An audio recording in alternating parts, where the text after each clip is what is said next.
seseorang yang berinisial RJ terkait dengan adanya laporan dugaan terjadinya tindak pidana sebagaimana yang diatur dalam Undang-Undang Kesehatan dan Undang-Undang Perlindungan Konsumen.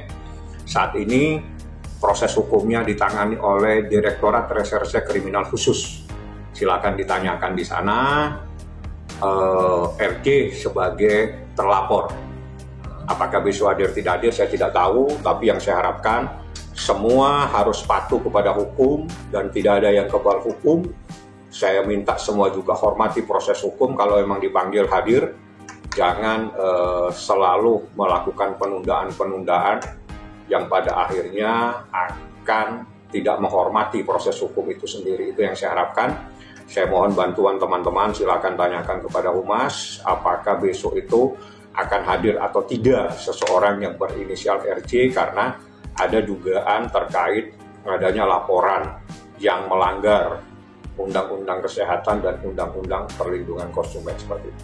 Kepada Kejaksaan Tinggi DKI Jakarta agar dilakukan penyelidikan terhadap dokter.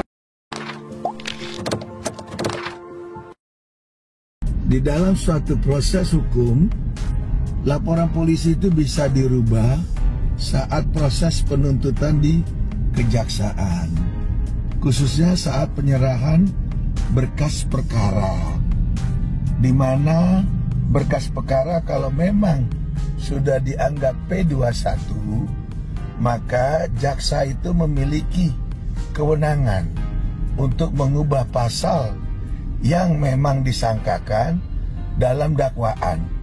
Jika hasil dari pemeriksaan menurut pihak kejaksaan bahwa pasal yang sebelumnya dianggap tidak tepat. Nah, ini jelas menguntungkan dari pihak Nikita Mirzani. Kalau memang ada pasal yang dibuang atau dirubah. Dan perubahan ini itu tidak melanggar aturan hukum. Malah ini untuk penyempurnaan dan bagi kepentingan seseorang untuk dituntut oleh pihak kejaksaan. Nah, perubahan daripada pasal dalam dakwaan itu memang kewenangan dari pihak jaksa. Setelah jaksa meneliti berkas-berkas sehingga sebelum maju ke pengadilan, maka kewenangan jaksa itu memastikan pasal dakwaan tersebut harus betul-betul pas. Di mana tujuan perubahan daripada pasal tersebut itu tidak lain dan tidak bukan untuk penyempurnaan dalam hal penuntutan bagi jaksa untuk terdakwa. Kita datang dari pihak kita itu datang, tapi kan kalau misalkan sidang itu tuh sidangnya sidang perdata. Untuk sidang perdata itu bisa diwakilkan oleh pengacara dan kita udah membentuk pengacara gitu, dan itu secara resmi. RG sebagai tergugat itu harus hadir. Kalau tidak hadir, ya berarti bisa nanti kuasa hukumnya NM minta untuk deadlock aja supaya langsung masuk ke pokok perkara. Nah, pokok perkara itu dalam proses persidangan gugatan Wan Prestasi yang pertama nanti akan adanya pembacaan gugatan. Setelah pembacaan gugatan nanti pihak RG akan menjawab jawaban namanya.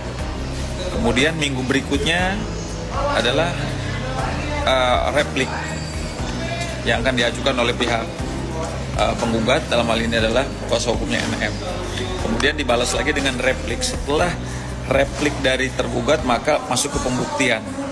Masuk ke pembuktian, ya disitulah akan betul-betul kita harus pandai-pandai punya strategi membuktikan semua bukti-bukti yang kita miliki dalam proses persidangan yang berkaitan dengan Wan Prestasi. Contoh yaitu tadi bahwa gugatan Wan Prestasi itu dasar hukumnya pasal 1320 kita menunggu hukum acara perdata.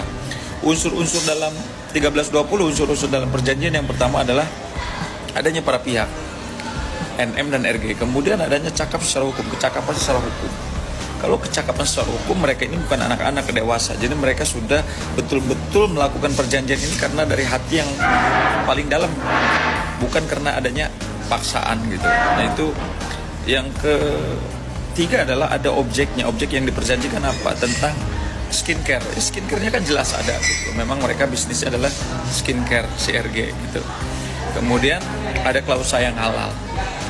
Yang dibicarakannya ada sesuatu yang memang halal, nyata ada gitu loh, bukan sesuatu yang haram atau sesuatu yang keluar dari norma gitu.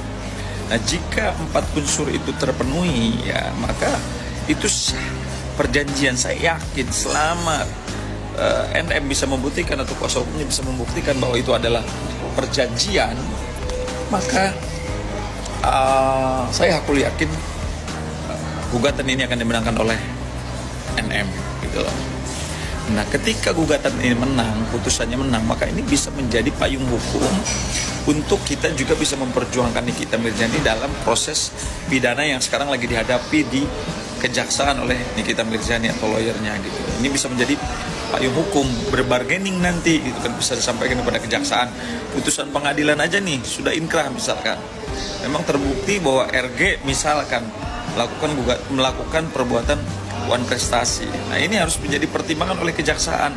Itu bisa menjadi sesuatu yang nanti bikin semua orang pasti terkaget-kaget gitu loh.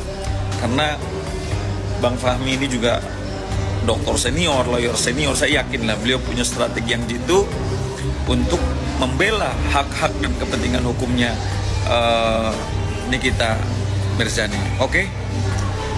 Demikian penjelasan yang bisa saya sampaikan.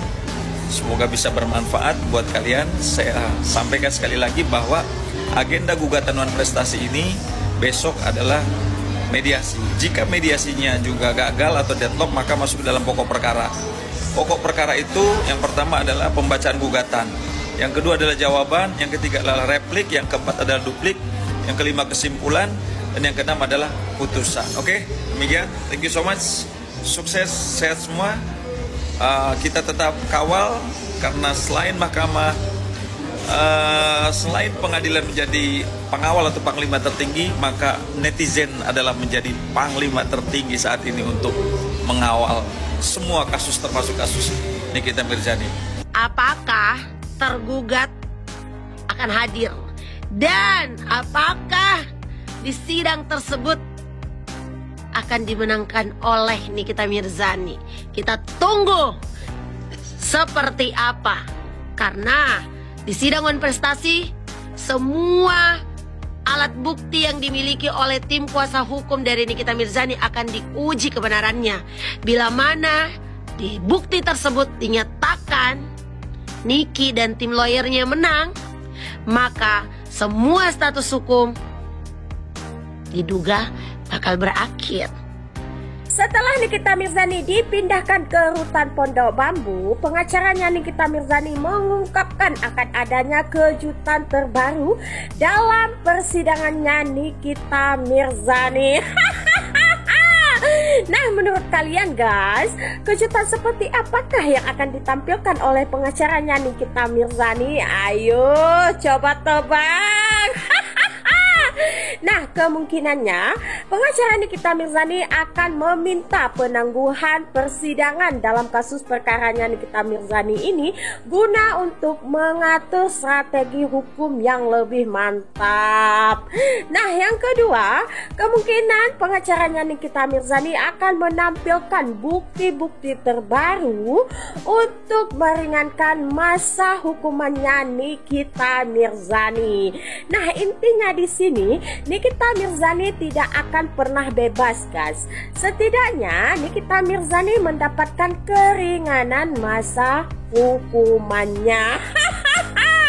Jadi untuk pengikutnya yang bermimpi-mimpi Nikita Mirzani ini akan bebas, itu Fred, bermimpilah, berhayallah setinggi langit guys. Karena kenyataan impian kalian, mimpi kalian itu mimpi yang tak pasti ya, tak kunjung datang gitu tepat.